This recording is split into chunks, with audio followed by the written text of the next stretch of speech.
ज्ञानी भक्त बंधु माने आज कथामृत गोटे बड़ कथा मन रखिथे पुओ झील भितर किसी पार्थक्य ना मु कहीं भावे बरं पुओ बाप माँ झील बाप माँ पुओ बाप माँ अपेक्षा अधिक शांति रहती।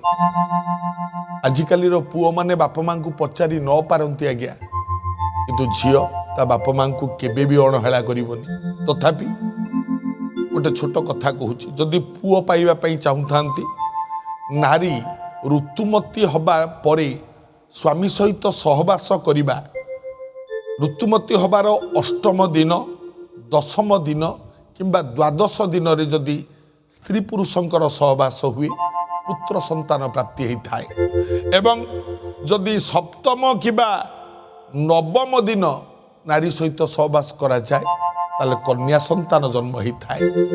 मन रखिले मंगल हब।